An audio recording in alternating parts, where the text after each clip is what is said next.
Hello and welcome back. This is Fredrik from Tektronix. So today's video we're going to discuss a little bit how to tune antennas, why it's important, and I try to make this very simple. So I have some customers asking me, so what can we do? What can we do with RSA306 in terms of tuning antenna? And I tell them not very much. So in this video I will show the RSA500 series, but this is also, you can work on this with RSA600. So the idea is that you have a kind of a transmitter system. I put a TX here, and you have an antenna going up like this, very nice, and you put power in this direction over here. So there's a kind of measurement you can do. It's normally standing wave, but there's also a return loss measurement. They're the same, same math. So what you want to do is transmit power and have most of the transmitted power go out of the antenna. And we can measure this by looking at how much of the power is coming back again. And that's the return loss. So no return loss is not good, and a lot of return loss is good. And the same is for a receiver. If you have an antenna goes into your DUT here for the receiver side, you want to make sure that that antenna is set up, have the same sweet spot, as I call it. So here there are things coming in, and you want to make sure that most of it goes to this one and not reflecting back. So I will show you this, how you do this a little bit. So first off, we start by using this, and this kind of return loss measurement, we go into this one. This is an option. I remove the spectrum, and we will look at how it works. So from this perspective, you can see we have a factory cal, and I will just move a little bit of antenna here, and I did this before. We can look at some sweet spots here. So this is an antenna number 1. So what this tells you is that if I move one of the markers here, the way is that this sweet spot is over here, and the reading is like -87 dB at 523 megahertz.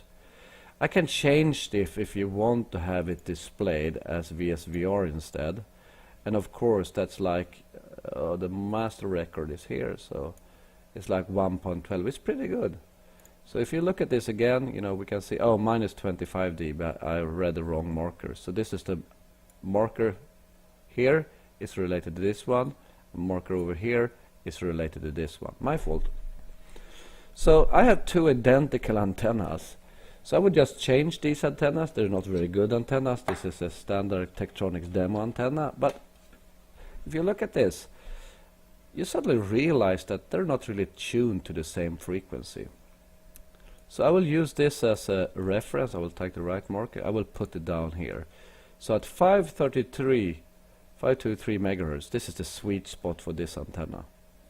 I will use this soon to generate an RF signal over the air, and then we can do some simple measurements. So going back with my other antenna, and there is the thing that you can tune. So we had the marker reference tuned at the sweet spot of the other antenna, and they're a little bit off. What you can do in this case, I will just bend the antenna a little bit. I will bend, I will bend, I will bend. And at one point when there's bend, we will end up in almost the same sweet spot, making sure that this RX and TX system will work together. The TX system will transmit more power in the air, and the receiver antenna will get more power into the DUT. So now we're going to change picture. I'm going to add the spectrum view. It's a standard one here. So yes, you can use this as a spectrum analyzer. I will just remove this, and you can see that the marker, came back from the 523 is coming back from the other measurements. So the other thing that I get some questions about is a little bit about the interface here. So I will do it shortly, repeat this one. So there's control down here for the spectrum where we set the center frequency, the ref level, and the span, and the resolution bandwidth. The resolution bandwidth over here, you can also change over here. And here's where you can also put video bandwidth if you like to do that. So I connected my antenna. And let's see if we get something out here.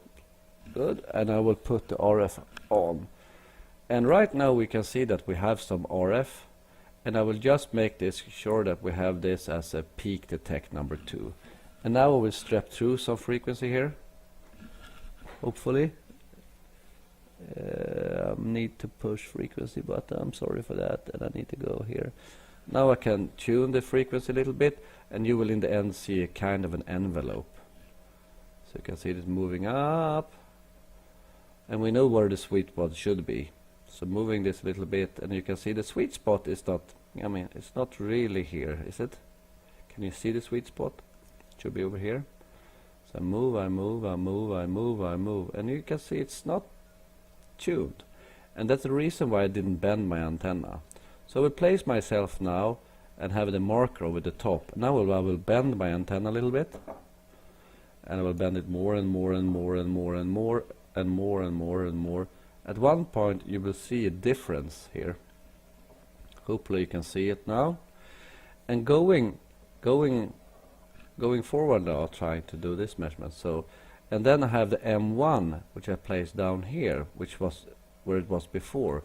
And we can see that there's a, in this case, a 3 dB gain. 3 dB gain. So this is what it's all about in terms of sweeping. So I can sweep this now one back again, and you can see that it's a different shape. So this was a very simple tool for you to use to make sure that you have your antenna tuned, the sweet spot of your antenna is tuned to the same frequency, and they're not always tuned at the same frequency. And here is where the RSA500 really can come in to help you looking at the signal. I hope you enjoyed this short video. Find out more at Vicom's website.